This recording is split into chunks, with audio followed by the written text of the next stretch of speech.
What's up, St. Louis? This episode is proudly sponsored by our friends over at St. Louis Closet Company. Jennifer Williams and the entire team over there are absolutely amazing. Ever since we first met them a couple months back to run one of the biggest giveaways we've ever done on Instagram.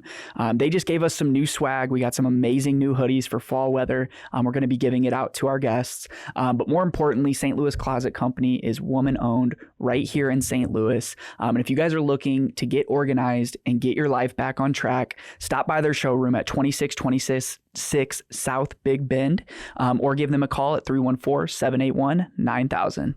Thank you, St. Louis Closet Co. Love you guys.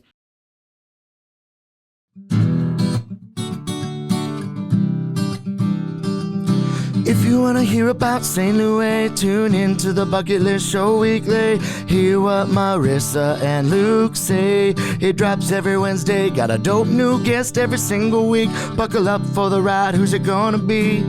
Who's on the show today? They rep St. Louis.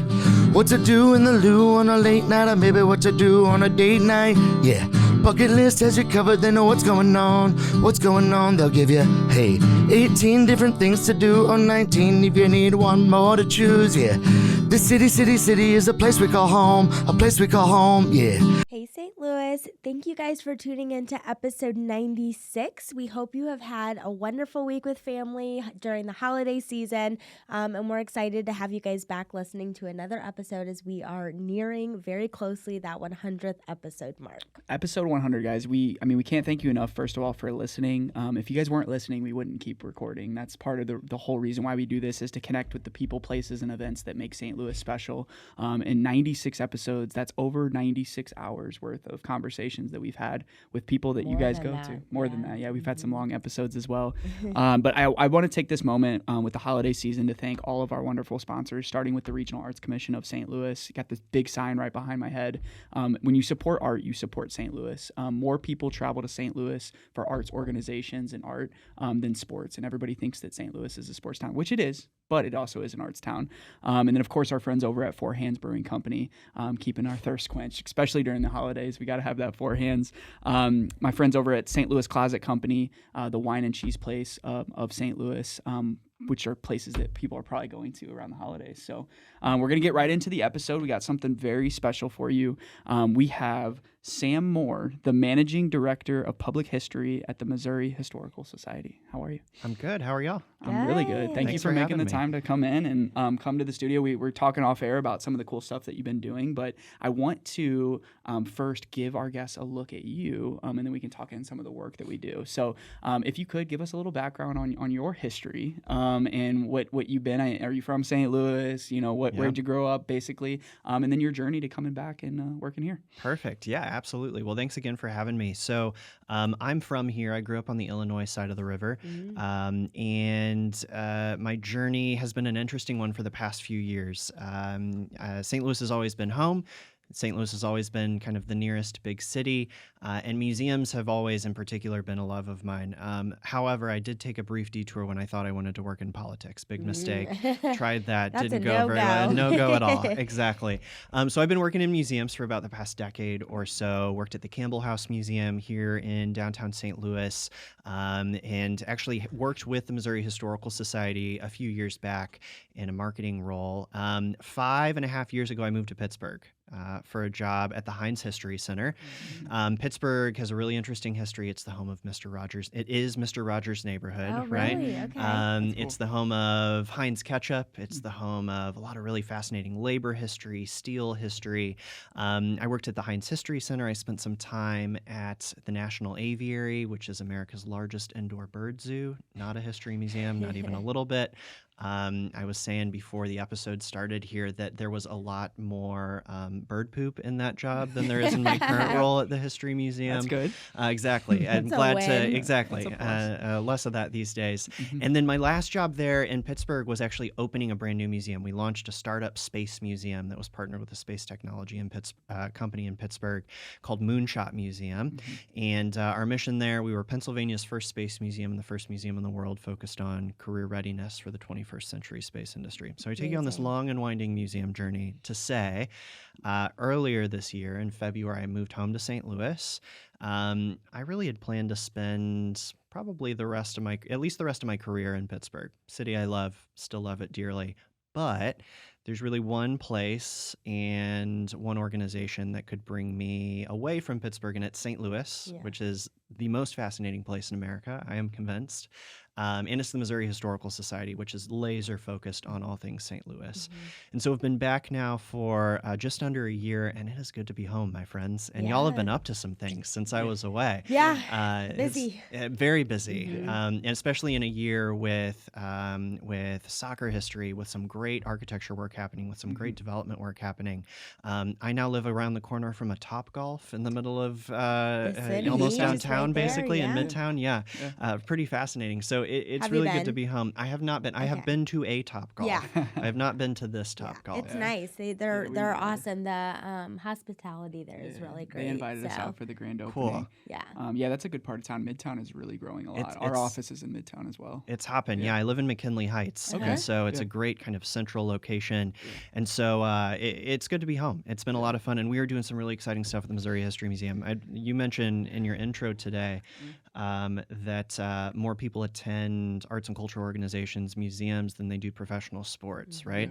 It's a big stat that I don't think people realize. Right. Yeah. What we don't have in museums is an all-the-time cable channel dedicated to covering us, right? We don't have an ESPN for museums, but we drive dollars, we drive tourism dollars, economic development dollars, we drive interest in this place. And so there's a lot of really exciting energy right now at the History Museum and in our museum community more widely here in St. Louis. So you were in Pittsburgh up until almost a year ago. You're coming up on Yeah. that. And so how did you transition from Pittsburgh back? I know you said that, St. Louis would be the only reason to come back home in this job particularly. So how did this job fall into your lap? Yeah, so I got a call last summer, and this is while we were working on launching the museum that we opened in Pittsburgh. Moonshot Museum just opened last October.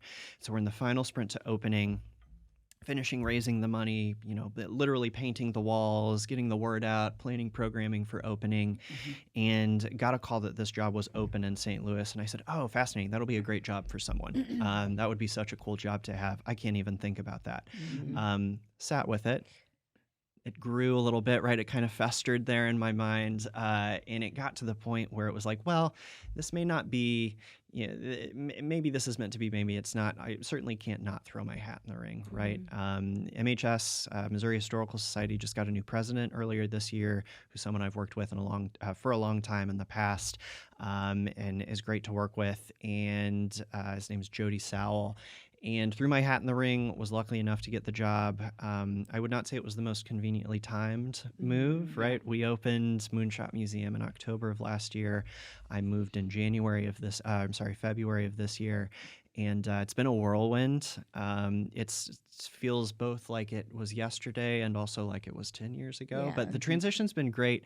And I think there are a lot of Pittsburgh and St. Louis are pretty similar cities in a lot of ways. We're at pretty similar moments in a lot of ways. And I just think St. Louis has got a lot going for it when you look at both the history here and what comes next for the city and the region as a whole. Yeah.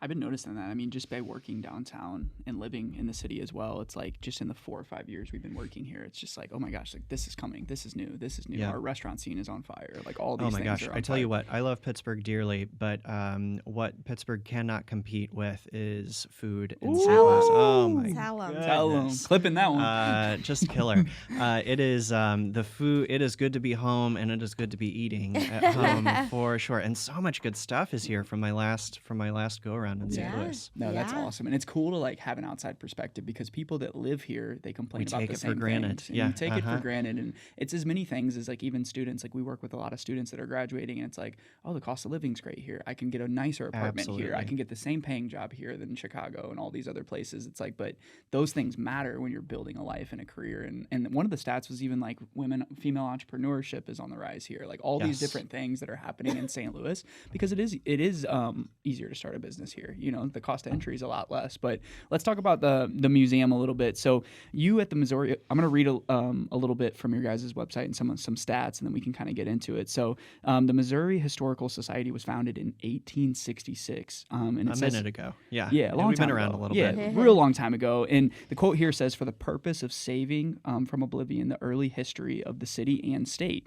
And then it says, by the numbers, nearly 500,000 people visit MHS or the Missouri History Museum every year at 416,809, and is home to over 175,000 artifacts, and of course your 4,500 plus supporting members of the museum as well. So what do those numbers mean to you for the people that aren't numbers people? It's a heck of an organization is what those numbers mean. So we, again, have been around for a really long time, well over 150 years. Our job is, our name is Missouri Historical Society, but we're very, very focused on St. Louis. We preserve St. Louis history and we tell St. Louis stories. What people may not know, and you quoted the attendance numbers there, is that we have here in St. Louis one of the most visited history museums in the United States. When you look at peer cities like Pittsburgh or like Denver and larger cities like Atlanta, like Chicago, they're not even beginning to approach the level of visitation that we have here. So we had, in 2016, we had close to 500,000 visitors. This year we'll have 270,000 visitors as we kind of climb from the pandemic, back from the pandemic. This year in Pittsburgh, the Heinz History Center there will have about 200,000 visitors, which is great, which is a really great benchmark for a museum. But again, like, we are punching well above our weight here in St. Louis. And I think that is a sign of support on behalf of our community for the stories that we're telling at the Missouri Historical Society. It's certainly has a lot to do with the fact that our programming is free. We can talk about things that St. Louisans take for granted, right? Delicious food and free museums. Admission to a Missouri Historical Society in any other city is somewhere like $15 to $20 per person, right? And so we're able to draw more people and do more projects and more things and more of these special exhibits, and really produce at a high level and engage with St. Louis in a really big way because of the support of the Zoo Museum District, because St. Louis as a region has said, yeah, this is worth supporting. This is worth putting dollars toward. And to your point, that drives real results from a growth perspective in St. Louis too.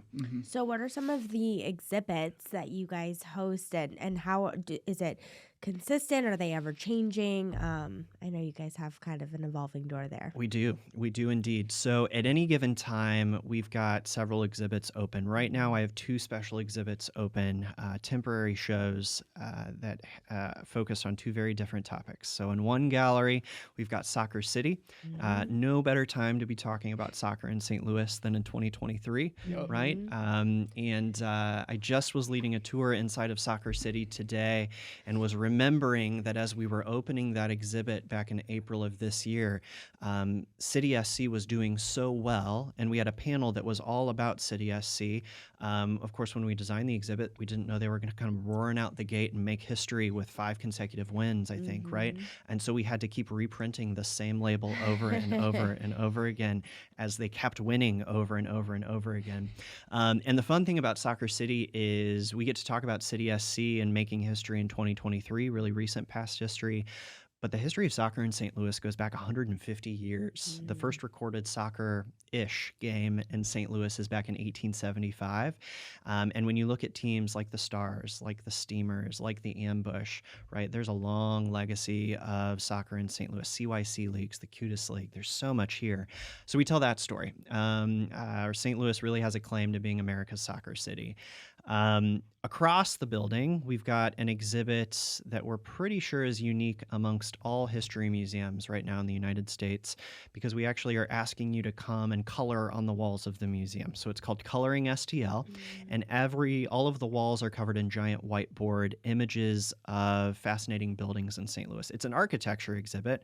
We're sharing the rich architectural history of St. Louis, but you get to color it in on the walls. Those are the only walls you can color. You cannot color outside of that exhibit on the walls.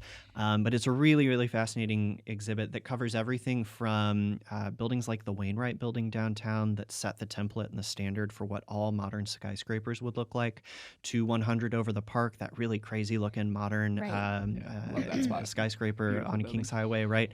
To the gingerbread houses in South City and the 4-family flats that we see in my neighborhood of McKinley Heights, right? It's this really, really interesting walk through St. Louis architecture history.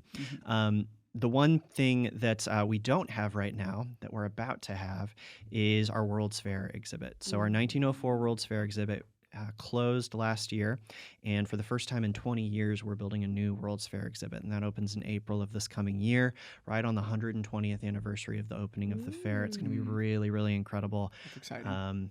Do you guys do anything special like when you're kicking off a new exhibit, or is it just like come and tour and listen and learn? No, we have a lot of fun with it. So yes to all of those things you just said, but we'll look at Soccer City. When we opened Soccer City back in April, School of Rock was there to help us kind of play the show open.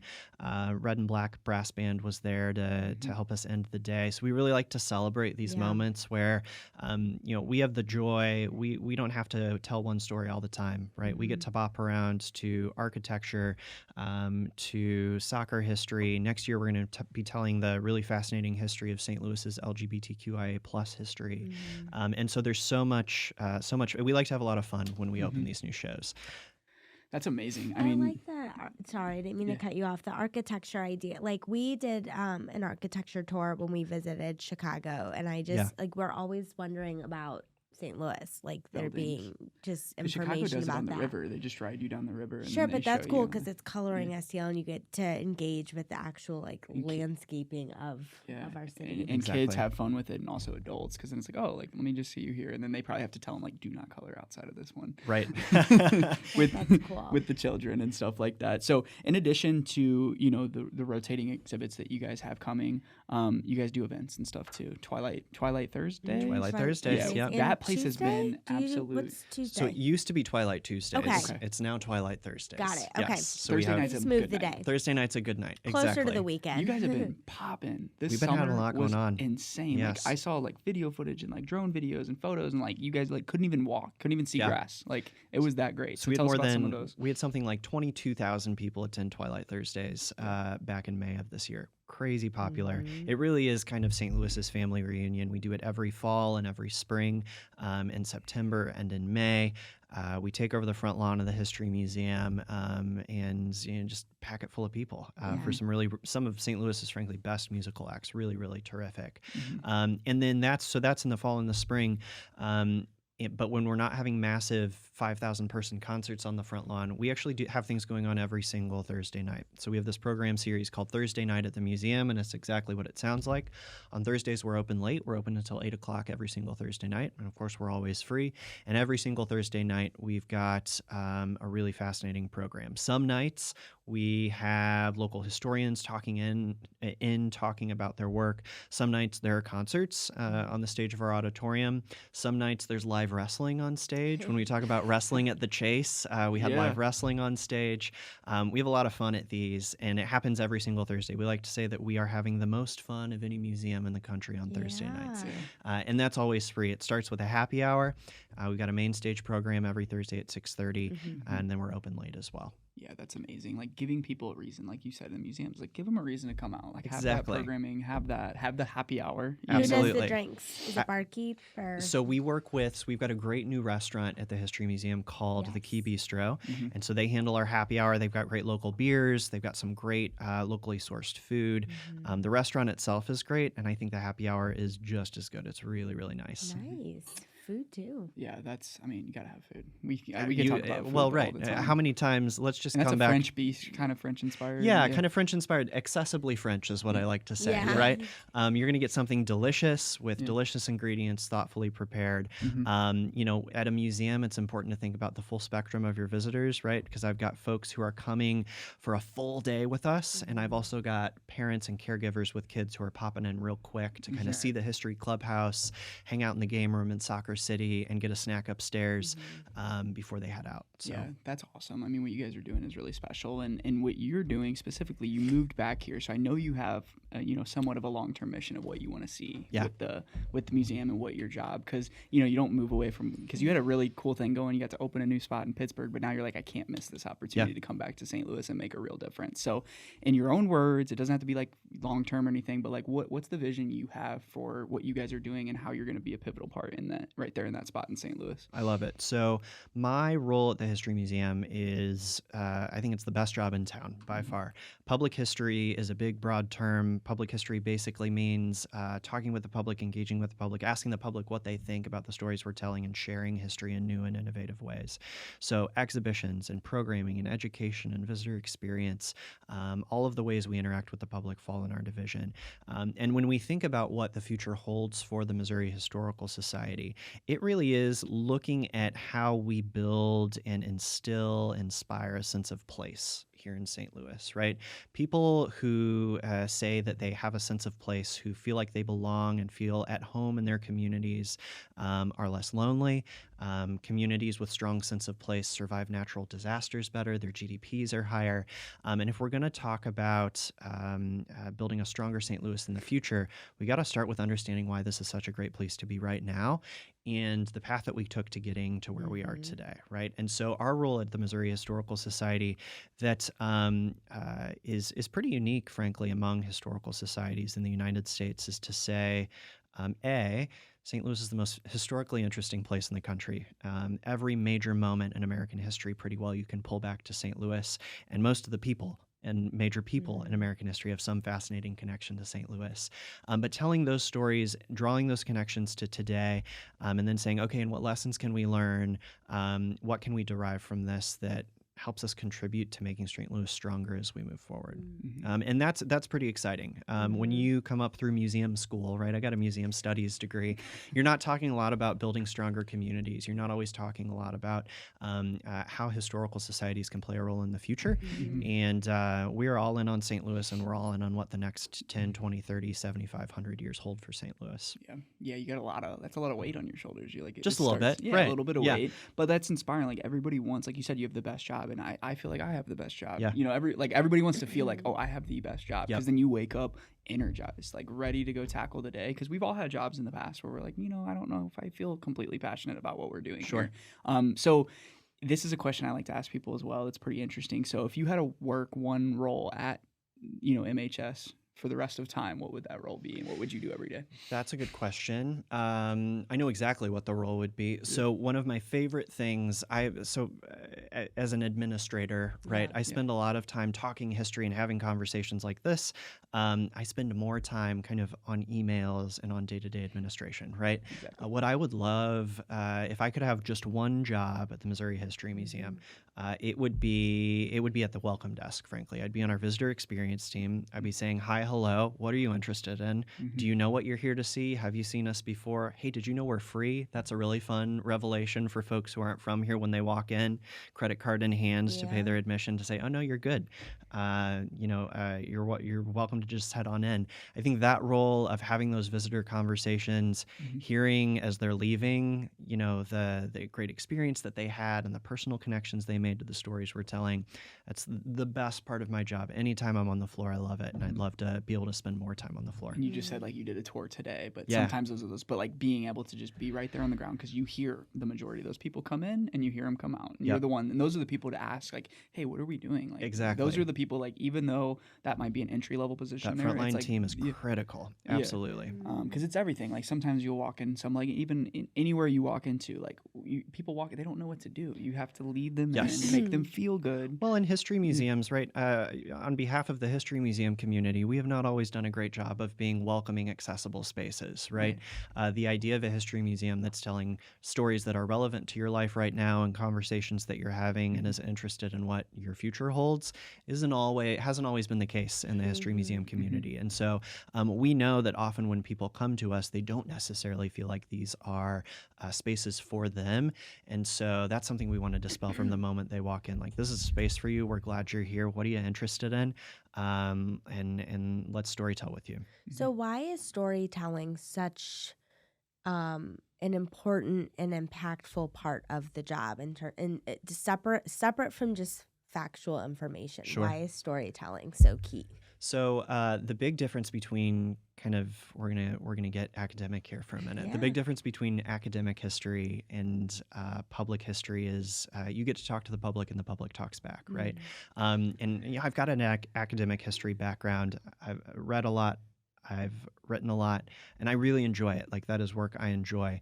And we have some really terrific academic historians internally at the Missouri Historical Society that frankly fuel all of the work that we do, their research and their work.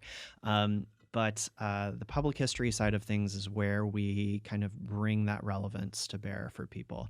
When we say, yes, these archives exist and these collections, hundreds of thousands of objects in our collection, millions of photographs in our collections, and here's how they're relevant to your life, right? When you hear the story of America's first African-American female millionaire, Annie Malone, when you tell the story of history makers across the spectrum of St. Louis history, even recently, like Lori Kolupny, who's the women's soccer coach at Maryville University and is a professional soccer player who's put St. Louis on the map in a lot of ways. There are really fascinating stories to tell. And those are the places where people make personal connections, right? Sometimes it's tough to say, take a look at this book and find what resonates for you. But if I can say, hey, look at your personal experience and look at the story of this person who lived maybe 10 years ago, maybe 110 years ago, like, that's where the light bulb moments happen. And as many of those as we can get on a daily basis, that's where the meat of this job is. I know, it's so interesting how you guys pull in history and then modernize it. So I want to kind of go back to Soccer City. So were you planning Soccer City with the soccer team coming, or did it just kind of almost like, I mean, obviously you guys knew the data, but like then it just heated up and it became this whole other campaign? I think we certainly knew that the push was there for an MLS team, and of course there's been a push for an MLS team for several years now, right? So soccer has been on St. Louis's minds. We knew it was going to be on St. Louis's minds when we opened it. What we didn't know, of course, was just how crazy successful they were going to be, and not just how successful the team was going to be, but how St. Louis was going to respond. Right. The power of like just St. Louis showing up in downtown West, the original neighborhood, Mill Creek Valley, right, of City Park has been really incredible. And we've seen a lot of really strong interest on the part of St. Louisans in the exhibit because of that, because we're telling stories about all these teams historically and about all these soccer moments, something that St. Louisans, a lot of St. Louisans do is play soccer growing up, right? You play it with the Catholic Youth League, you play it with your local community league. That's not the case in every city, right? Like, I played soccer. I'm not playing soccer today, but I certainly played it growing up. And all my friends, all my peers did as well. And so everyone has, again, when we talk about storytelling, a personal connection to soccer in some form or fashion in St. Louis. And the other thing is, every time St. Louis has a team, like a team of note, a team of substance, whether it's the Stars, the Steamers, the Ambush, now City, anytime St. Louis has a team, St. Louisans show up for that team, right? The Steamers were drawing larger crowd than Blues games in the 80s. And there's just really rich history here that's been a lot of fun to explore. And the Ambush are still doing great out in St. Charles. They're still doing great, absolutely. Selling out the Family Arena. They sure just are. having a good time. But yeah, that's cool, because I know that there's a lot of planning, and like even when our content, like, we have to plan out. We're like, okay, next quarter we're gonna do this, but like you guys are planning out like way in advance and like throwing ideas up. Tell us about that collaborative, how that works, like how you even find these stories to tell, because like you have all these people internally, but then it's also like, hey, let's bring these ideas up. Like you can only do two, exhibits that are rotating, so it's like, how does that process, like for the people that are interested in maybe this type of career, it's like, tell us like what that looks like. Sure. Yeah, and the both the benefit and the challenge of being in a place like the Missouri Historical Society is there's so many stories you can choose to tell at any given time, right? When we look at next year, for instance, so next year we're going to tell the story of St. Louis's LGBTQIA plus history. First major exhibit focused on St. Louis's queer history ever. That's going to open next year. It's called Gateway to Pride. That opens in June. It's also perfect timing, exactly, for Pride Month.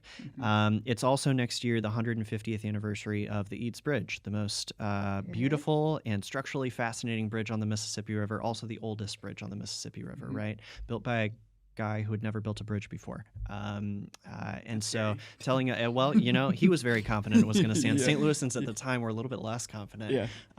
But that's what you want in a person building a bridge for the first time, is real confidence, Yeah. right? Yeah. It's half the battle. So we're telling the story of the Eads Bridge. We're going to continue to tell the story of this architecture history in St. Louis. And we're going to open the World's Fair exhibit, which is, when you think about St. Louis stories that are central to how St. Louisans understand themselves and stories we keep going back to over and over again, the World's Fair is absolutely one of those. So it's a process where we all come together and we say, hey, what anniversaries are coming up 5-10 years out? Right now, our calendar stretches into almost 2030. It gets a little squishier as you get closer to 2030, right? Yeah. But we've got the next couple of years planned out. Wow. And so it's a matter of coming together, identifying what our collections support, right? What fascinating objects and documents do we have to support these stories, and then figuring out how to make the calendar work, right? There's a passion and a story conversation. There's also the much less glamorous logistics conversation involved in it. And all of that comes to bear and gets us the calendar that we have. This is such a weird way of saying it, but is there a shelf life in terms of the exhibit and how long it goes on for? Yeah, so we've got two kinds of exhibits at the History Museum. One of them is a temporary gallery show, right? So Soccer City will be open for about a year, about 10 months. Coloring STL will be open for just over a year. And these gallery shows, we put them up. We want to continuously tell new stories, right? So they're designed to last for several months to about a year. Okay. Temporary shows we have coming up, in addition to Gateway to Pride, we've got an exhibit coming up in 2025 all about Mill Creek Valley, today called Downtown West, and that fascinating Black metropolis, historical Black metropolis. We've got an exhibit coming up on St. Louis's baseball history and death and dying in St. Louis, and a lot of really fascinating stories. But then we also have these galleries like the World's Fair Gallery, which don't change super regularly, right? The last time we did a new World's Fair exhibit was 2004, which was 20 years ago. So these galleries, we spend a lot. That in like 20 years. 20, right. Is that? Yeah. I remember 2004 very clearly, it's right? Just too close. It feels too close. So 20 years ago. And so these are larger galleries. It require a lot more kind of effort and brain power to put together, require more money to put together, right? And so this new exhibit that we're opening in 2024 will be open well into the 2030s. Nice. And so it's fun. You get to balance these long-term projects with this continually rotating It's slate. always like exciting Temporary and projects. Contemporary. and yeah. like getting Yeah. in. And one of the things you mentioned with Gateway to Pride is you guys are making an effort to have more inclusive stories. Absolutely. So I read about the African American History Initiative, the St. Louis Chinese American Collecting Yes. Initiative. So tell us, because you're evolving as times evolve. So tell us how important that is as a museum. Sure. And why that helps you guys continue to push the needle forward. So when you talk about our founding in 1866 and our mission to kind of save from oblivion the history of this place, right? Our founders weren't necessarily envisioning an organization that was preserving and presenting queer history or Black history or Asian American history, right? And so we, in 2023, have a responsibility to St. Louis, and really central to our mission is this idea that everyone deserves to have their story told, regardless of what your background is, regardless of what your life looks like right now, regardless of what's coming next for you. Your story matters, it's worth telling, and the people who had similar experiences to you, who came before you, those are stories worth telling. That's really central to us. So like you said, we've got our African American History Initiative, really robust initiative that is doing everything from programming on our Thursday night programs to major exhibits. Our Mill Creek Valley exhibit in 2025 is part of that, and really kind of integral to everything we do when we think about Black history in St. Louis. Black history is St. Louis history. You cannot tell the story of this place without talking about the impact of African Americans on this place, from Dred and Harriet Scott, all the way through to today. And then collecting initiatives. Part of being founded in 1866 is that our collections, what we were collecting in 1866, in terms of objects and artifacts, were reflective of the people doing the collecting, right? And so we've got some ground to make up today in 2023, building out our Gateway to Pride collecting initiative, building out our Hispanic collections related to the Hispanic experience in St. Louis, the Asian American experience in St. Louis. So that's an ongoing effort. When we look at ground, not just ground to make up, but work that we need to be doing now to preserve this moment in time for folks 40, 50, 60 years in the future. It doesn't end, but it is really fun to be thinking about, what stories have we told and whose stories haven't we told as we look forward. Who's next? I think that's cool. I think it's really cool because like then you have people come to the museum. I've never been here before. That's probably one of the most one of your favorite things to hear is like, oh, this is the first time. I didn't realize it. I didn't realize it. We do that to this day. We're STL Bucket List. We highlight all these places, but we go to a new place and we're like, why have we never talked about this place? We were at the National Blues Museum the other day. Yeah. I'm like, why have we not talked about this spot? spot? And it's funny because like when we go to other cities, we're looking for places just like that. And I'm like, we need to get better about like expanding just in our own city and like looking at the history here in our backyard. So much here. So the museum is free. How can that be? How can that be? That can be thanks to the support of the taxpayers of St. Louis City and County. So we have a really unique situation here in St. Louis, and it results in us having one of the best history museums in the country, one of the best zoos in the country, one of the best art museums and botanical gardens in the country, and the decision for St. Louis regional residents to tax themselves to support this work, to support these organizations is really significant. You don't see that in a lot of cities, and it's why you don't see free museums, blanket free museums like this in a lot of regions. It's unusual. It allows us to do groundbreaking work when we crank out 2 temporary exhibits a year and new signature galleries like World's Fair. That's only possible because of that support, because of the support of our members as well. We've got a good thing going here in St. Louis, and it's something that has been going for a while. This started in the 70s, continued in the 80s when the History Museum joined the ZMD. So I think it can fall into the background for us as something that's special and unique. But again, St. Louis has a unique thing going on here, and it allows for some really exciting things to happen. So speaking of St. Louis, this is the St. Louis Bucket List Show. Yeah. So the STL Bucket List to us is our mission is to highlight the people, places, and events that make St. Louis special. The people is the podcast, the places are the places we go, and then the events obviously speak for themselves. And you're right. We actually probably need to do a free bucket list. Like here's like 10 free things to do in St. Louis. That would be a fun bucket list to do. Yeah. So you just gave me an idea. For sure. No, for sure. Loading. I was coming like out. thinking of like a free listening. museum guide or something. Yeah. No, 100%. Because like imagine this: you go to lunch, you spend get affordable lunch, and then you go do like 3 activities, and you spend like a total of $20 for the whole day with a couple. That is why St. Louis is the best family vacation spot in the Yeah, United States. that's right. It really is. Maybe on the way too.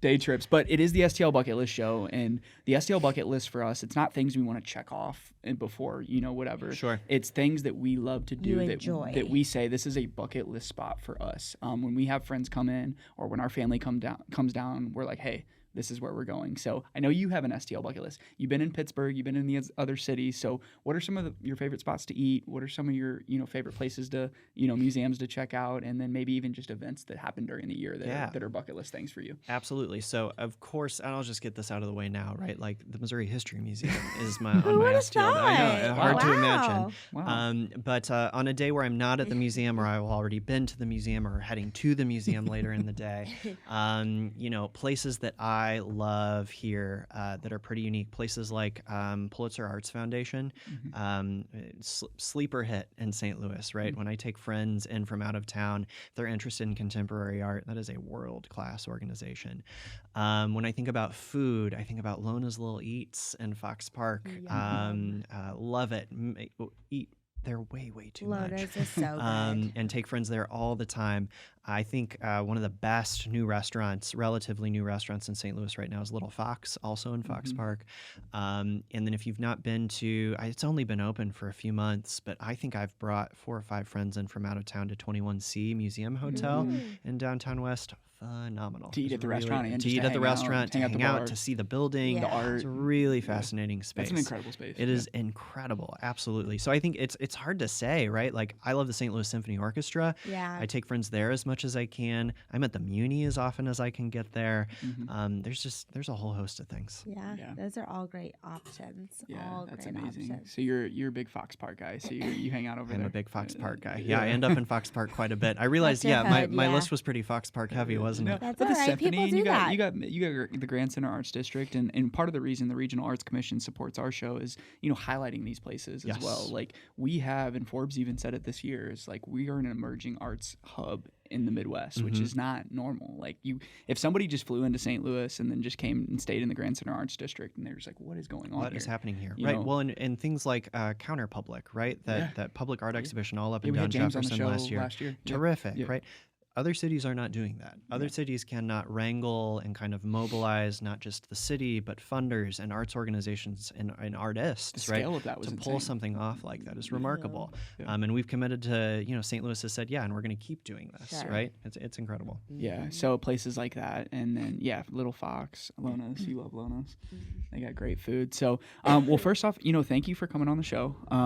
Sharing that. I felt like we learned a lot today. That was Yeah. great. And we'll definitely have to make a trip. It makes me eager to come out and just learn and hang and see and everything. Yeah, So excellent. I'm for excited sure. You about did the great. World's Fair Museum. I think that's going to be on my bucket list in 24. It's gonna be because great. I'm fat. Like that is just so cool. When I look at the old pictures of Forest Park, and I'm like, why is some of this not here? I mean, I'm sure some of it is there. Well, I'll find out. Yep, you will find out. Because We'll I tell see you all about I it. see the not the renderings, but like the old drawings. And I'm like, what was on the Grand Basin? Why that looks like Yeah. a castle? And I'm like, where is that? Yep. So we'll find out when we come in there. But other than that, any last words on people that are looking to support? Like, what is the easiest way for our listeners to help? Is it sharing on social? Is it just coming out? Like, what are a few ways that people can support? And then how can they find you on Yeah. socials and on your website? Definitely. So you can always find us on our website at mohistory.org, mohistory.org.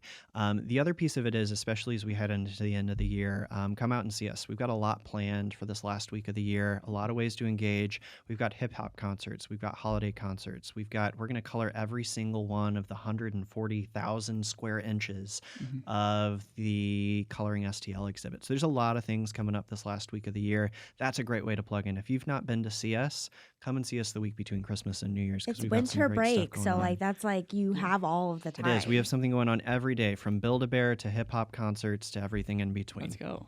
Yeah. Very Well, we'll see you cool. guys down there. And thank you guys for tuning in to another week of the STL Bucket List Show. See you. Thank you. Thanks, Sam. Thank were you. so great. Thank you. Today they rep St. Louis, yeah. They rep St. Louis. They rep St. Louis.